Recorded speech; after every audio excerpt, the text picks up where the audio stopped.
We all have our favorite mediums and techniques, but don't you feel sometimes that your cards look all the same? The point here is, if you keep looking at the same things, you will keep making the same things. And as much as I love getting inspiration by fellow card makers, the truth is, after a while, it starts getting hard to find something that's really new. So what do we do then? When I say research, I don't mean anything methodical.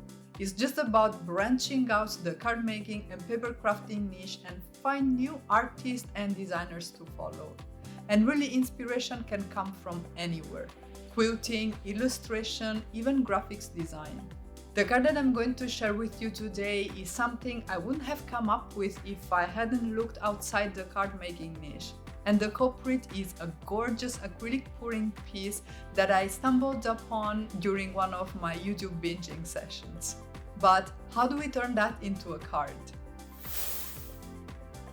The first part is to identify the key aspects of the inspiration piece and adapt them to what we have. Acrylic pouring is really mesmerizing to look at, but I don't have the right supplies, and also I'm really not ready to deal with the mess. So I tried to look for products in my stash that would have similar features and would help me achieve a somewhat similar look. And the thing that I felt would work the best are alcohol inks. I can use the blending solution to quote-unquote wet the Yupo paper so that my alcohol inks are free to move. And sure, you could also use water and watercolors, but the patterns that you get with alcohol inks are really unique, and I felt that in a way would match the great texture that you get with acrylic pouring. Another key feature of this art piece is the rainbow pattern, and of course I embraced that with my alcohol inks. To enhance the texture, I'm using this marker spritzer tool, for lack of a better word, so that I can create some nice variation and some interesting looks in my piece. Another distinctive feature in this art piece are the bubbles.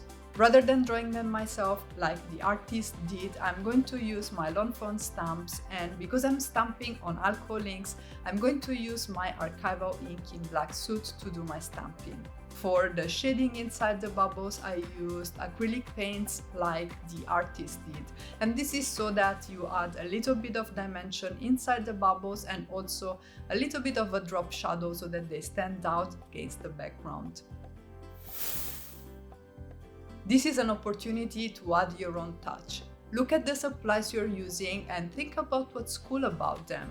One of the most organic and hassle-free ways to add foiling to a project is with alcohol inks. The way you do that is you wait until they're mostly dry but still a little bit sticky in areas, and then you just apply your foil there, rub it with your fingers, and there you have it. A really cool detail, and sure, this was not in the original piece, but actually I think it looks really great.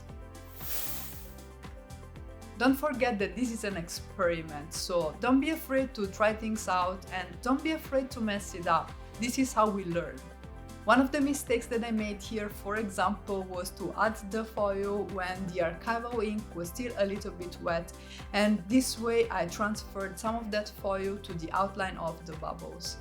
I was able to partially cover this up, but I also left a little bit of a golden edge to some of the smaller ones, and this is actually a really cool detail that wouldn't have even existed on my card had I not made that mistake. Another really nice thing that I realized is that instead of using acrylic paints to shade the bubbles, I could actually use my black and white gel pens and just dilute them with water. And this is really cool because it's a supply that I think a lot of card makers have in their stash, and again, it's another of those things I would have never found out otherwise. When I say adjust, I mean two things. On the one hand, make the design work with your own idea for the project. In this case, because I love some cute critters, I decided to add some adorable little mice by Lawn Fawn to this card. This has nothing to do with the original project, there was nothing like that in it, but it is my own style, it is my own touch that I added to the design. And the second way in which I mean it is, remember to be flexible. This is an experiment, things are not meant to go as planned. My idea initially was to cut this 5 by 7 inches sheet of Yupo paper down 2 feet, an A2 size card base, but the background was so beautiful that I just didn't have the courage to cut it down. So I stuck to that size and I have a 5 by 7 inches acrylic pouring inspired card.